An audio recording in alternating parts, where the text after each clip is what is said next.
దేవుని యొక్క వాక్యము యుగయుగములకు తరతరములకు ఉంటుంది. ఆ వాక్యమును చంపే శక్తి, ఆ వాక్యమును ఇంకా ఎదిరించేటువంటి శక్తి సాతానుకు కానీ, వాని దూతలకు కానీ, మరణానికి కానీ, శాపానికి కానీ ఇంకా ఏది కూడా ఉండదు అనేది ఈ సమయంలో నేను జ్ఞాపకం చేస్తాను. మనకు కావాల్సింది ఏంటంటే దేవుని వాక్కు. ఆ వాక్కు కొరకు, ఆ మాట కొరకు మనం దేవుని దగ్గర కనిపెట్టాలి, ప్రార్థన చేయాలి.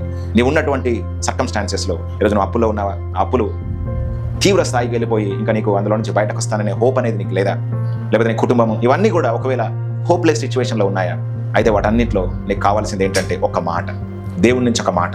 అందుకే మనం చదివాం కదా యోహాను సువార్త 5వ అధ్యాయంలో, మృతులు దేవుని కుమారుని శబ్దము విను గడియ వచ్చుచున్నది, అది వచ్చే ఉన్నది. ఎప్పుడైతే ఆ శబ్దము వింటారో, ఎప్పుడైతే మృతతుల్యమైనది దేవుని యొక్క శబ్దము వింటుందో అది తిరిగి బ్రతుకుతుంది అని చెప్పేసి ఇక్కడ యేసుక్రీస్తు ప్రభువారు మాట్లాడుతూ ఉన్నాడు. కాబట్టి మనము దేవుని వాక్యమును పొందుకోవాలి. ఆ మాటను మన డెడ్ సిచ్యువేషన్లో, డెడ్ సర్కమ్స్టాన్సెస్లో మనం మాట్లాడుతున్నప్పుడు అది తిరిగి బ్రతుకుతుంది అనేది సమయంలో నేను జ్ఞాపకం చేస్తున్నాను.